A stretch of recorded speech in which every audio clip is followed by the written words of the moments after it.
Hey everybody. Today we're going to be reading chapter 12 of Narcissus and Goldmund, but I think I need a recap and you're stuck here, so you're going to go through this recap with me. Okay, so basically, Narcissus is a dude at the cloister, like a monk or whatever, and he's like into the monk life, and then eventually this boy gets dropped off, Goldmund, and Goldmund's dad just kind of ditches him there. Eventually, Narcissus and Goldmund form a friendship, and Narcissus kind of digs out of Goldmund this like love of his mom. Come to find out that his mom might have been like not a street worker, a lady of the night, or even a lady who lives like a fast life, the way dad implies, like he couldn't keep her down and she just left them. One night, Goldmund sneaks out with the boys at somebody's house and he like feels the touch of a woman. And he's like, this is not for me. I'm a cloister man. 2 years go by and he goes out again by himself, I think this time, just to wander around, and he meets like a gypsy in the night. And then the next day the gypsy's like, come back again. So he's like, all right. And then they do. And all of a sudden, now that he's had this experience, he's all like, I'm out for the world. There's so much more to see, like Aladdin, like on the carpet or whatever, figuratively. That's my interpretation, obviously. So then he goes and tells Narcissus, and Narcissus is like, duh, like, I like guys, and I'm standing here in this cloister being like, all philosophical, and you are a man of the world. I never expected you to stay here for a while, so go experience the world. So then Goldmund sneaks out the next night to the gypsy, and he's like, we're gonna be together forever type of deal. She's like, nah, I got a man, I got a husband, and he's gonna beat me. Like, we not gonna be together. So then he wanders for a while, and then over the next couple of years, he ends up in some strange situations. With some years, he's just like a gigolo. The way he makes it seem like he's just such a beautiful man, like women can't resist him, and he's like exploring the sensuous time with women. He gets kicked out of a dude's house because the dude's daughter is like trying to like get into bed with him and all this stuff, but he didn't go for it. But they were like, this is a handsome dude, like we kind of want him, like. So that didn't happen. He got kicked out, sent into the woods in the snow. He met a friend to help him in the snow. He ended up having to steal, like, to murder this friend because he had a gold coin that this girl gave him. And then he has like different jobs. He first was teaching Latin. That was with the first dude's daughters. And then that's when he got kicked out and sent into the snow. And the second job, he is like a sculptor. So he sculpts this art after 2 years or so of apprenticeship, and he realized he sculpts Narcissus, and it's like the best work he's ever done. So then the sculptor carver dude is like, yo, stay, you can like make this a thing. He's like, nah, I gotta dip out into the woods again. Like, this is not the life for me. I'm curious to see if Narcissus will make a reappearance. I think we're like almost halfway through, so I'm curious to see if Narcissus will make a reappearance in the book. I thought it would be more like a back and forth. I've kept myself from Googling and reading forward, so we'll see. So it's in the afternoon, but I slept and I took today off. Oh, like my little tripod thing is wiggling. Oh, anyway. I slept in today. I took today off, so I woke up at noon. So I'm gonna say I'm gonna have 1 cup of coffee, but we'll see. If my sleep schedule just is messed up, you gotta live your life. Well, who cares about a sleep schedule? Sleep till noon and have your coffee when you wake up. Mm. I kind of wonder who's watching other than my students. I kind of like held away from giving them my YouTube handle. I guess it was a fear of, I guess we do things out of fear, like fear that it'll work out and fear that it won't. But they've been so sweet about it. And they're like, go, you can do it. You look so pretty, la la la la la. And I guess as I get older, I'm like, will I look less pretty? And every time someone's like, you look pretty, I'm like, yay. I don't know if that's like a deeper issue or whatever, All right, chapter 12. These are going to be different because now I think I'm going to add some commentary as I read. I think it'll help me be more engaged in it. Like, I'm not here like reading to a million people or whatever. I'm just reading for myself, and it's nice to know that maybe one or two people are watching with me and are enjoying this with me. So it's taken like a year and almost a half for me to like just talk on the internet. It's like I've talked like in shorts, but I've deleted them. But I think, look, 5 minutes and 37 seconds, 8, 9, 10. This is the longest I've just talked on the internet. So let's go, chapter 12. The next day, Goldmund could not bring himself to go to work. As on many other joyless days, he roamed about the city. He saw housewives and servants go to market. He loitered around the fountain at the fish market and watched the fish vendors and their burly wives praise their wares. Watched them pull the cool, silvery fish out of the barrels and offer them for sale. Saw the fish open their mouths in pain, their gold eyes rigid with fear as they quietly gave in to death, or resisted it with furious desperation. He was gripped by pity for these animals, and by a sad annoyance with human beings. Why are people so dumb and crude, so unthinkably stupid and insensitive?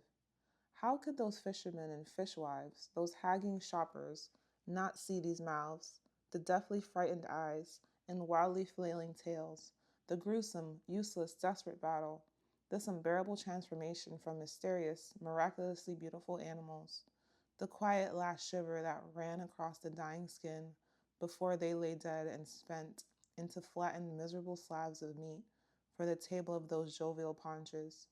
These people saw nothing, knew nothing, and noticed nothing. Nothing touched them.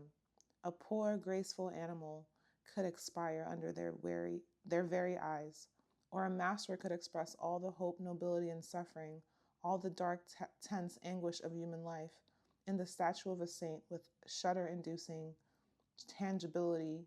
They saw nothing. Nothing moved them. They were gay, they were busy, important, in a hurry. They shouted, laughed, bumped into each other, made noise, told jokes, screamed over 2 pennies, felt fine, were orderly citizens, highly satisfied with themselves and the world. Pigs, that's what they were, filthier and viler than pigs. Of course he had only too often been one of them, had felt happy among them, had pursued their girls, had gaily eaten baked fish from his plate without being horrified. But sooner or later, as though by magic, joy and calm would suddenly desert him. All fat, plump illusions, all his self-satisfaction and self-importance, an idle peace of mind fell away. Something plunged him into solitude and brooding, made him contemplate suffering and death, the vanity of all undertaking, as he stared into the abyss. At other times, a sudden joy blossomed from the helpless depths of uselessness and horror, of violent infatuation, the desire to sing a beautiful song, to draw.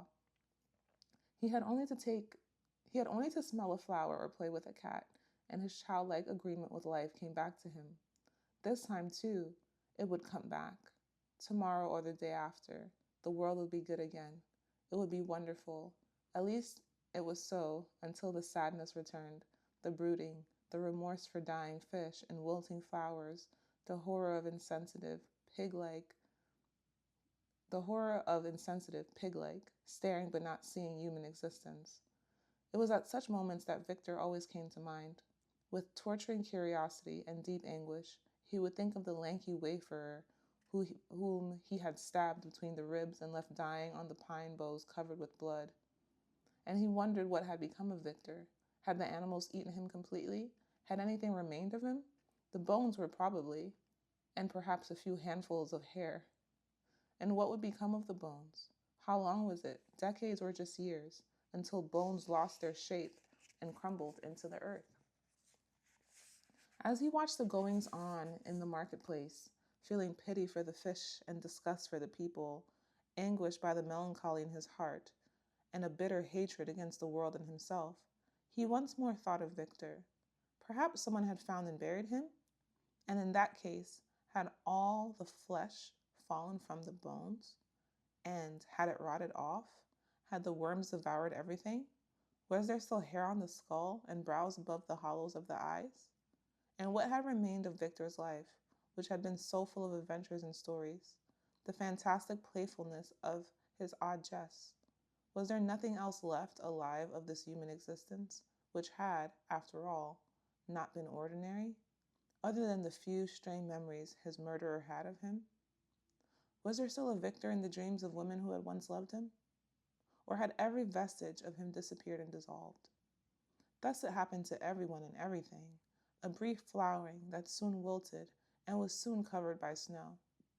All the things that had flowered in him when he arrived in this city a few years ago, burning with desire for art, with deep anxious respect for Master Nicholas. What was still alive of them? Nothing. Nothing more than was left of poor lanky Victor's boastful silhouette.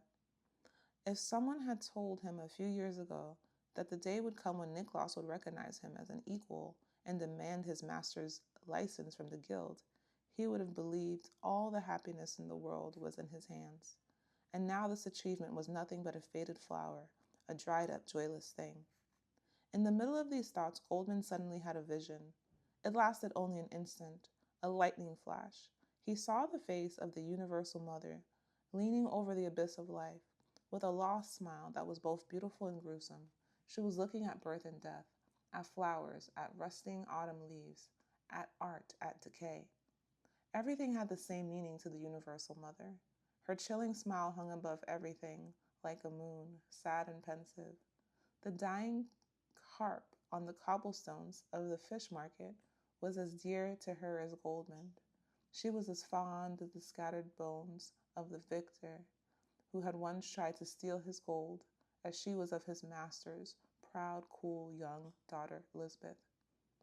The lightning flash was gone. The mysterious mother's face had vanished, but the pale glow continued to tremble deep in Goldmund's soul. The beat of life, of pain, of longing agitated his heart. No, no, he did not want the satiated happiness of the others, of fish vendors, of burglars, of busy people. Let them go to hell. Oh, her twitching pale face, her fully ripe late summer mouth, her heavy lips on which the immense fatal smile trembled like wind in moonlight. Goldmund went to the master's house. It was toward noon, and he waited until he heard Nicholas leave his work and go to wash his hands. Then he went in. "May I say a few words to you, master, while you're washing your hands and putting on your jacket? I'm starving for a mouthful of truth. I want to say something to you that I might perhaps be able to say right now and never again. I must speak to a human being, and perhaps you are the only one who can understand. I am not speaking to the man with the famous workshop, who was honored by so many assignments from great cities and cloisters, who has 2 assistants and a rich, beautiful house. I am speaking to the master who made the Madonna in the cloister outside the city, the most beautiful statue I know. I have loved and venerated this man. To become like him seemed to me the highest goal on earth. Now I have made a statue. My statue of St. John. It is not as perfectly as your Madonna. It is not made as perfectly as your Madonna, but that can't be helped. I have no plans for other statues, no idea that demands execution, or rather, there is one, the remote image of a saint that I will have to make someday, but not just yet. In order to be able to make it, I must see and experience much, much more. Perhaps I'll be able to make it in 3 or 4 years, or in 10 years, or later, or never. But until then, master, I don't want to work as an artisan, lacquering statues and carving pulpits and leading an artisan's life in the workshop. I don't want to earn money and become like other artisans. I don't want that. I want to live in Rome, to feel summer and winter, experience the world, taste its beauty and horrors. I want to suffer hunger and thirst, and to rid and purge myself of all I have liked and learned here, with you. One day, I would like to make something as beautiful and deeply moving as your Madonna, but I don't want to become like you and lead your kind of life. The master has washed and dried his hands. He turned and looked at Goldmund. His face was stern but not angry. "Have you spoken?" he said. Wait, no, that's not what he said. "You have spoken," he said, "and I have listened. Don't worry now. I'm not expecting you to come to work, although there is much to be done. I don't consider you an assistant. You need freedom. I'd like to discuss a few things with you, dear Goldman. Not now, in a couple of days. In the meantime, you may spend your hours as you please. You see, I am much older than you, and I've learned a few things. I think differently than you do, but I understand you and what goes on in your mind. In a few days, I'll send for you. We'll talk about your future. I have all kinds of plans. Until then, be patient. I know only too well how one feels when one has finished a piece of work that was important to one. I know this emptiness. It passes, believe me. Goldman left, dissatisfied. The master meant well, but could not be of help. But how could he be of help? Goldman knew a spot along the river where the water was not deep. Its bed was covered with shards and all kinds of rubbish that fishermen had thrown there. He sat down on the embankment wall and looked into the water. He loved water very much. All water attracted him. From this spot, one could look through the streaming, crystal-threaded water and see the dark, vague bottom, see a vague golden glitter here and there, an enticing sparkle, bits of a broken plate, perhaps a worn-out sickle, or a smooth, flat stone, or polished tile. Or it might be a mudfish, a fat turbot or red-eye turning around down there, a ray of light catching for an instant the bright fins of its scale and belly. One could never make out what precisely was there, but there was always enchantingly beautiful, enticing, brief, vague glints of drowned golden treasure in the wet black ground. All true mysteries, it seemed to him, were just like this mysterious water. All true images of the soul were like this. They had no precise contour or shape. They only could be guessed at. A beautiful distant possibility that was veiled in many meanings, just as something inexpressibly golden or silvery blinked for a quivering instant in the twilight of the green river depths, an illusion that contained, nevertheless, the most blissful promise, so fleeting the profile of a person, seen half from the back, could sometimes promise something indefinitely beautiful, something unbearably sad. You ever read and then your brain just like starts thinking about something else?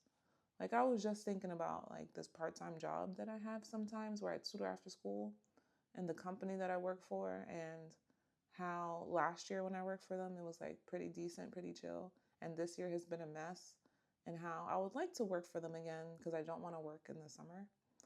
I want to like save up a little bit, but then I was like, ugh, is it gonna be the same like crap that's been all year? But it would be nice to like hustle a little bit from May and June so that the summer I could spend more. And I was reading this and I have no idea what I just read. And I really like this book because it feels like real literature. But sometimes like as I'm reading, I could just feel my mind drift off. And that's like a goal of mine to just read and be present in the reading without letting my mind drift away. But now let's get back to it. In the same way the lantern hung under a cart at night, painting giant spinning shadows of wheel spokes on walls, could for a moment create a shadow play that seemed as full of incidents and stories as the work of Homer, and one's nightly dreams were woven of the same unreal, magic stuff, a nothing that contained all the images in the world, an ocean in whose crystal the forms of all human beings, animals, angels, and demons lived as ever-ready possibilities. He was absorbed in the game. With lost eyes, he stared into the drifting river, saw shapeless shimmerings at the bottom, kings, crowns, and women's bare shoulders. One day in Maribran, he recalled, he had seen similar shaped dreams and magical transformations in Greek and Latin letters. Hadn't he once talked about it with Narcissus? When had that not been? How many hundred years ago? Oh, Narcissus, to be able to see him, to speak with him for an hour, hold his hand, hear his calm, intelligent voice. He would gladly have given his 2 gold pieces. How could these things be so beautiful? This golden glow underneath the water, these shadows and insinuations, all these unreal, fairy-like apparitions, so inexpressibly beautiful and delightful, when they were the exact opposite of the beauty an artist might create. The beauty of those indistinguishable objects was without form and consisted of nothing but mystery.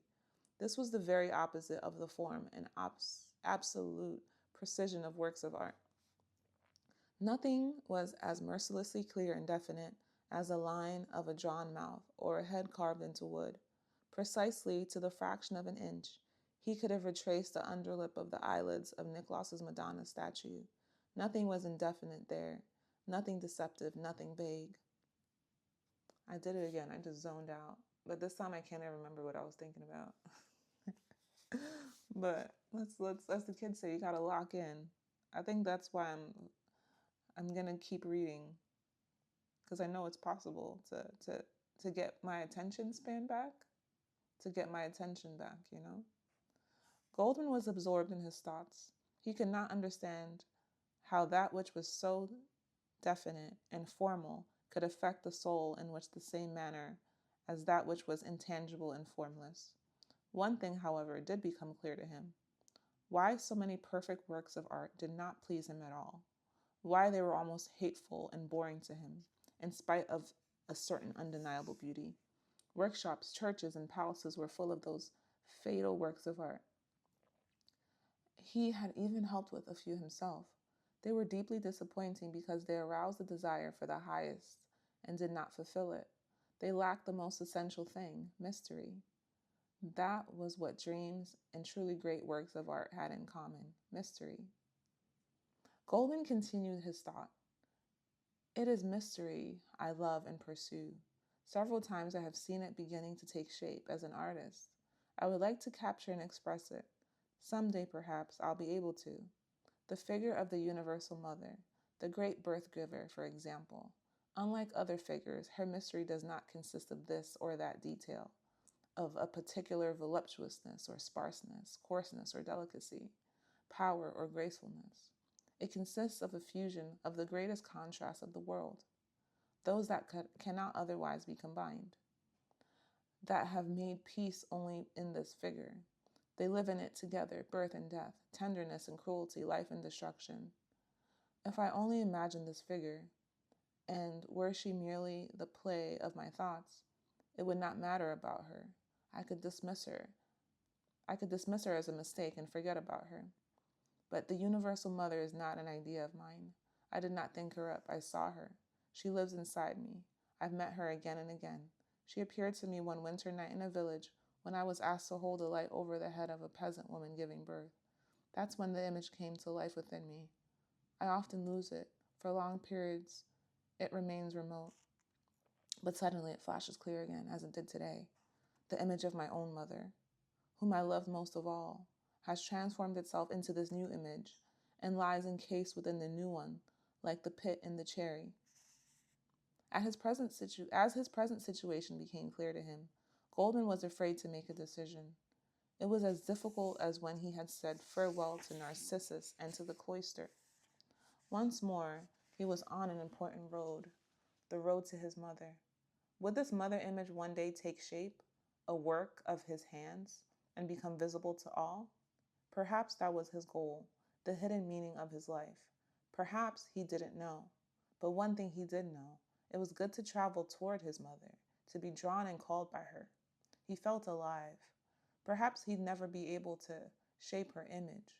Perhaps she'd always remain a dream, an intuition, a golden shimmer, a sacred mystery. At any rate, he had to follow her and submit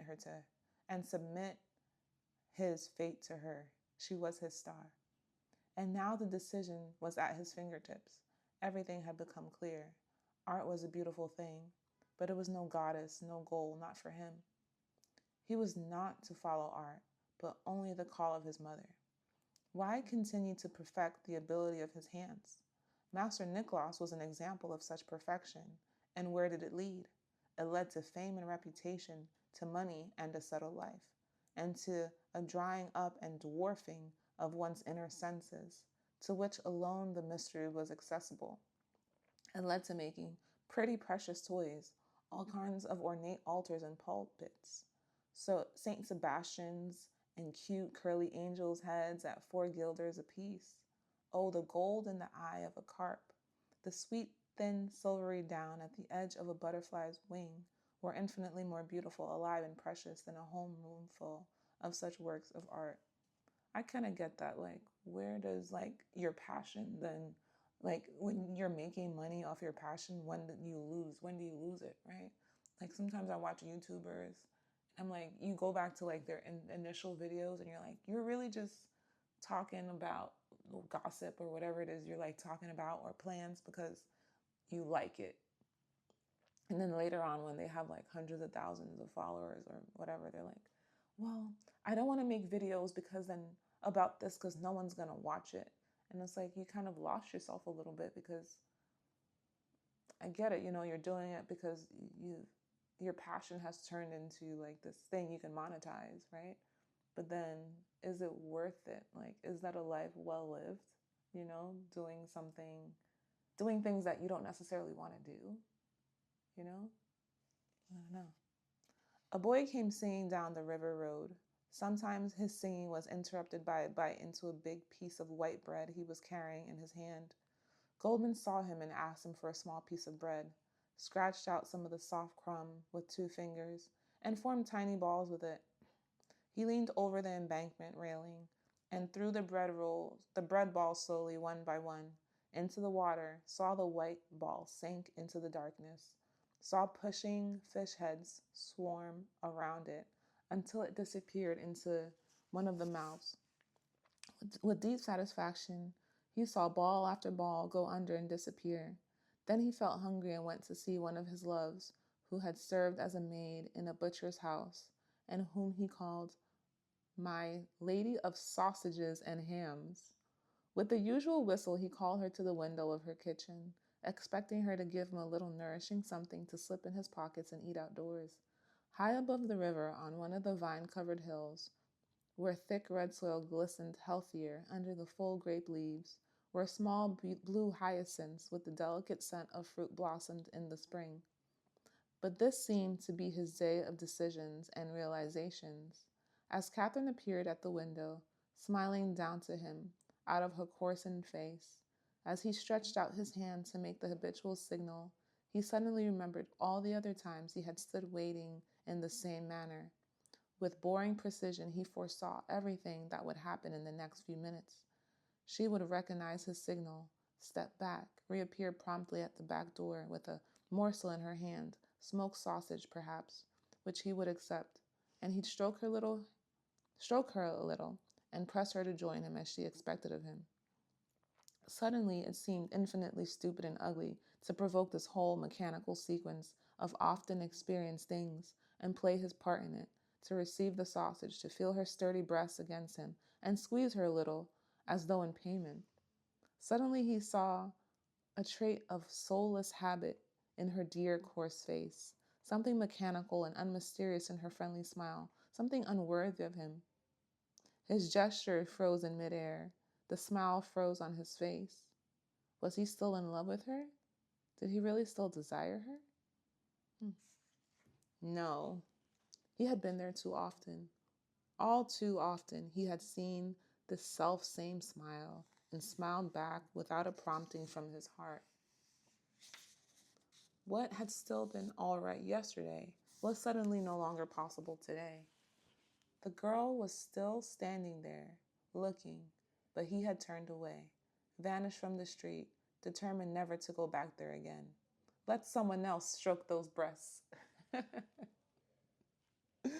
Oh, that's so funny. Let someone else eat those delicious sausages. How this fat, happy city stuffed and squandered day in, day out. How lazy, spoiled, and fastidious these fat burghers were, for whom so many sows and calves were killed every day, so many poor, beautiful fish pulled from the river. And he, how spoiled and rotten he had become, how disgustingly like the fat burghers. Sometimes they say like the author's view of these things are like, or how they write is a view of what they feel about society. So I discovered Herman Hesse like on a Reddit when I was looking for like good authors and good literature. So I definitely want to read more about him and find out. I think I could figure out a couple of things about like his views on society based on his reading. Um, yeah, I watched this video on YouTube the other day about Robinson Crusoe and how everything is Robinson Crusoe, like how we are all like Survivor and how we're all about like capital. and how our happiness is based on capital. So it's interesting stuff. Now I got to figure out where I am. He's like hating on the city and all these fat, happy people just seeking capital, it seems. Blah, blah, blah. I don't know. Okay, I think I found. To a wanderer in a snow-covered field, a dried-up prune or an old crust of bread tasted more delicious than a whole meal here with the prosperous guildsman. Oh, the roaming life, freedom, the health in the moonlight. The animal tracks peered at attentively in the gravy-dewed morning grass. Here in the city, among the well-established burghers, everything was so easy and cost so little, even love. He had had enough of it. Suddenly, he spat on it. Life here had lost its meaning. It was a marrowless bone. As long as the master had been an example and Lisbeth a princess, it had been beautiful. It had made sense. It had been bearable as long as he was working on his St. John. Right? He lost like meaning of it. And it's like as soon as you change the meaning of something, you change the meaning. Like we decide what things mean to us. And sometimes it kind of decides for us, I guess when we grow out of it. Now that thing was over. The perfume was gone and the flower had wilted. He was swept up in a violent wave. A sudden awareness of impermanence washed over him, a feeling that often deeply tortured and intoxicated him. Everything was soon wilted, every desire quickly exhausted. Nothing remained but bones and dust. But one thing did remain, the eternal mother, basic, ancient, forever young, with her sad, cruel smile of love. Again he saw her for an instant, a giant figure with stars in her hair. Dreamingly she sat on the edge of the world, plucking flower after flower, life after life, with a playful hand, slowly dropping them into the bottomless void. During these days, while Goldmund floated through the familiar city in a drunken depression of bidding farewell, watching a wilted piece of life fade away from him, Master Nicholas took great pains to provide for his future and tried to make his restless guest settle down forever. He persuaded the guild to issue Goldmund a master's diploma and conceived a plan to tie Goldmund to him forever, not as a subordinate, but as an associate with whom he would discuss and execute all important orders and share in the earnings. It might be a risk, not least because of Lisbeth, because the young man would of course soon become his son-in-law. But even the best assistant Nicholas had ever paid wages to could not have made a statue like Goldmund St. John. Besides, he was growing old, had fewer ideas and less creative force, and he did not want to see his famous workshop sink to the level of ordinary craftsmanship. Goldmund would not be easy to handle, but he had to take the risk. He had to let his legacy live on in some way, right? The master worried and speculated. He would enlarge the back workroom for Goldmund, give him the room in the attic, and present him with beautiful new clothes for his acceptance by the guild. Carefully, he sounded out Lisbeth's feelings. She had been expecting something of the sort since the meal at noon, and Lisbeth was not opposed to it. If the fellow could be persuaded to settle down and become a master of his craft, she had no objection. There were no obstacles on her side. And if Master Nicholas and his craft did not fully succeed in taming the gypsy, Lisbeth was sure he could achieve the rest. I don't think Goldmund is going to settle down in this life. This life, that seems fine. Like, he's a wanderer, right? And I wonder sometimes if, like, at a certain point you have to say, okay, this is good enough, right? But you have to follow your heart, right? And I'm sure he's not going to accept the offer. Everything was ready. The bait has been laid appetizingly before the trap for the bird to walk in. The master sent for Goldmund, who had not shown himself of late. Once more he was invited to dinner. Again he appeared, brushed and pressed. Again he sat in the beautiful, somewhat over-solemn room. Again he drank toasts to master and daughter, until finally the daughter left the room and Nicholas brought forth his great plan and made his offer. I think you've understood me, he said, concluding his surprise disclosure, and I need not tell you that probably no young man has ever been promoted to master as rapidly, without even serving the required apprenticeship. and then placed in such a warm nest. Your fortune is made, Goldmund. Hmm. Goldmund looked at his master with embarrassed surprise, pushed the mug away, although it was still half full. He had expected that Nicholas would scold him a little because of the days he had lost loafing, and then propose that he stay with him as his assistant. And now this? He felt sad and constrained, sitting across the table from this man. He could not find an answer. He could not find a ready answer. The master's face grew slightly tense and disappointed when his honorable offer was not accepted immediately with joyful modesty. He stood up and said, "Well, my proposal comes unexpectedly. Perhaps you'd like to think about it. It does not offend me a little that it should be this way. I had thought I was giving you a great joy. But never mind. Take your time and think it over." Master Goldmund said, fighting for words, "Don't be angry with me. I thank you with all my heart for your goodwill, and even more for the patience with which you have taught me. I'll never forget how deeply indebted I am to you, but I need time to think it over. I have long since... Oh, wait, no. But I need no time to think it over. I have long since decided." Decided what?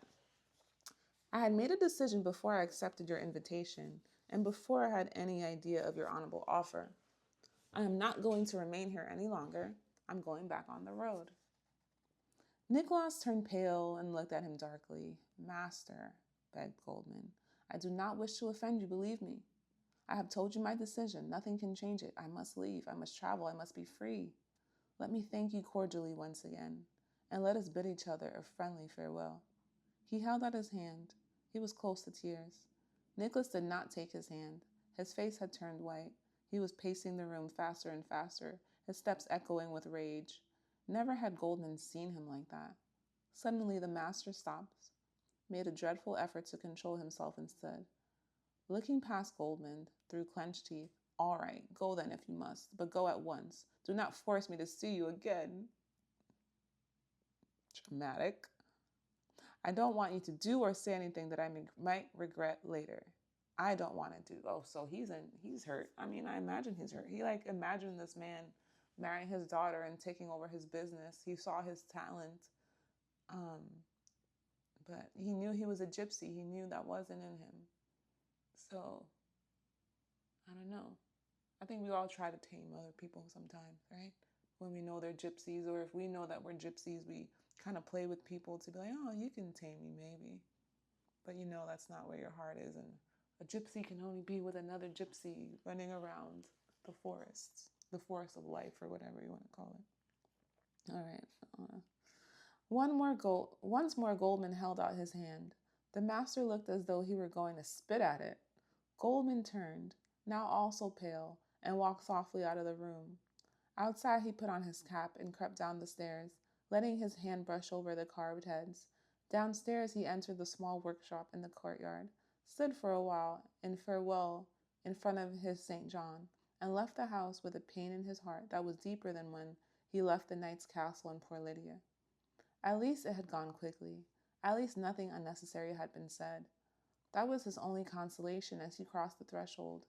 Suddenly, street and city became transformed, had the unfamiliar face that familiar things take on when our heart has taken leave of them.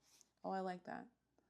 Like, you ever been with someone for a long time and they start to feel familiar, but then when you decide it's like over and done, they just feel unfamiliar, or it feels like it's foreign to you now.